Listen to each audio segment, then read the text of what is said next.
I'm going to do a short reading, from Anne Boleyn, the second novel in the Six Tudor Queens series. We're in the winter of 1530. Henry VIII and Anne Boleyn are staying at Hampton Court.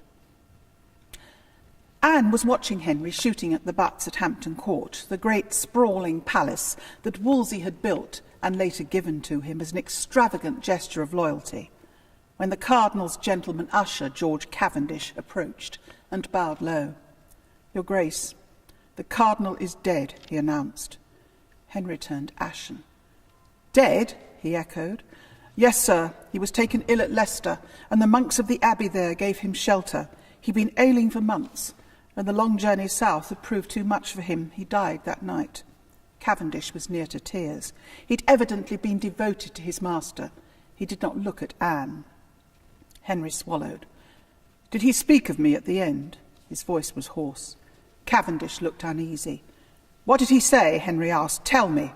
"Sir, forgive me, he said if he had served God as diligently as he had your Grace, he would not have given him over in his grey hairs."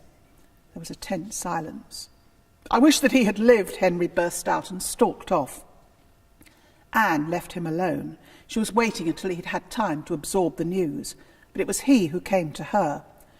"God will judge him," he said. He looked as if he'd been weeping. "You would have had him face an earthly judge," she reminded him. "He must have known he was bound for the Tower." "Was he a traitor?" Henry asked, troubled. "You know he was."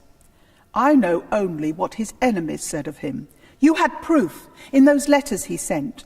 But was his intention treasonous?" He was racked with doubt. "What else could it have been? You would have sent him to the block." He looked at her then, his eyes misting, and then his expression hardened. "Yes, he was a traitor in the pocket of Rome. You might say that God has given judgment." Anne wondered if Henry really would have gone so far as to send a cardinal of the church to the block. When it came to it, he would probably have forgiven Wolsey, as he had so many times before. He had loved him. Not so the rest of the court. The cardinal had been virulently envied and resented, and there was much rejoicing at his death. Having barely suppressed her jubilation when she was with Henry, Anne knew a huge sense of relief that never again could Wolsey return and confound her.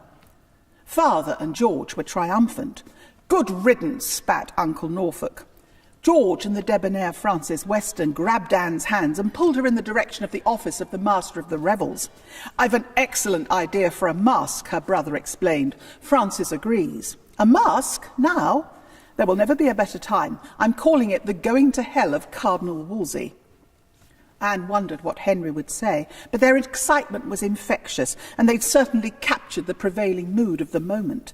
And so she dressed up as a particularly beguiling devil and joined the others in celebrating Wolsey's end, prodding the actor playing the cardinal with pitchforks as he disappeared into the fiery pit, while musicians played discordant notes and the court roared its approval.